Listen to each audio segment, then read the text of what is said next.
ഞാൻ വയനാട്ടിലുള്ള നോളജ് സിറ്റിയിൽ വെച്ചിട്ടാണ് ഈ വീഡിയോ എടുക്കുന്നത്. ജസ്റ്റ് ഒരു ഫീലിങ്സ് കിട്ടാൻ വേണ്ടി വന്നതാണ്.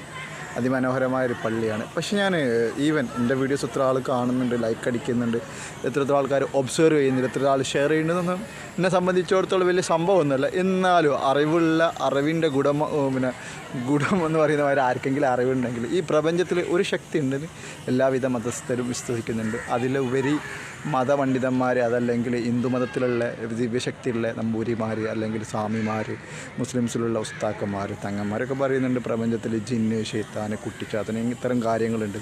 ശാസ്ത്രലോകം പറയുന്ന ഇവിടെ കാർബൺ, ഓക്സിജൻ, നൈട്രജൻ, പൊല്യൂഷൻസ്, പിന്നെ നമ്മളെ അൾട്രാ വയലറ്റ് രശ്മികൾ, റേഡിയേഷൻ ഡിപ്പാർട്ട്മെൻറ്റ്, ഇതൊക്കെ ശരിക്കും മനുഷ്യന് ഫീൽ ചെയ്യാൻ പറ്റുമോ? അതായത് റിയലൈസ് എന്താണ് ശരിക്കും, ആരാണ് ഈ ലോജിക്, അല്ലെങ്കിൽ മനുഷ്യനൊരു സിക്സ് സെൻസ് ഉണ്ടോ, അത് വർക്കിംഗ് ആണോ, എങ്ങനെയാണ്, അതായത് ഒരു ഗോഡ് ബ്ലെസ്സിങ് എന്താണ് സംഭവം?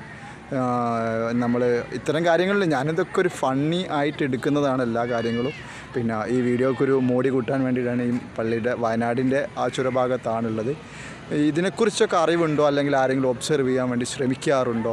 അത് കെമിസ്ട്രി അല്ലെങ്കിൽ ശാസ്ത്രലോകത്തിൻ്റെ ഉപരി പിന്നെ അതിമനോഹരമായ എന്തെങ്കിലും കവച്ച് വെട്ടാൻ പറ്റുന്ന നിധിക്കൂട്ട് ഖുർആനിലുണ്ടോ? അതല്ലെങ്കിൽ ദിവ്യശക്തിയുള്ള വൈദ്യന്മാർ, അല്ലെങ്കിൽ സ്വാമിമാർ, അല്ലെങ്കിൽ തങ്ങന്മാർ, അല്ലെങ്കിൽ അങ്ങനെയുള്ള ആൾക്കാരൊക്കെ അല്ലേ. പിന്നെ ക്രിസ്ത്യൻസിന് വേണ്ടി എനിക്ക് അറിവില്ലാത്തത് കൊണ്ട് ഞാൻ ചോദിക്കുന്നത്. അതിനെക്കുറിച്ച് ആർക്കെങ്കിലും വല്ല അറിവോ കാരണങ്ങളോ ഉണ്ടെങ്കിൽ എനിക്ക് പേഴ്സണലി അല്ലെങ്കിൽ ഇതിൽ ഷെയർ ചെയ്യണം. കാരണം മനുഷ്യന് പവർ ഓഫ് ഐസ് എന്ന് പറയും, നമ്മളെ കണ്ണിന് പവറുകളുണ്ട്. പിന്നെ ഒരു ദിവ്യശക്തി അല്ലെങ്കിൽ ഒരു ഏകാന്തത എന്ന് പറയുന്ന സംഭവമുണ്ട്. അതൊക്കെ തിരഞ്ഞെടുത്ത് കഴിഞ്ഞാൽ പണ്ട് മലകളിലൊക്കെ പോയിട്ട് സ്വാമിമാർ പിന്നെ പറയുക തപസ്സിരുന്ന് എടുക്കാറുണ്ടായിരുന്നു.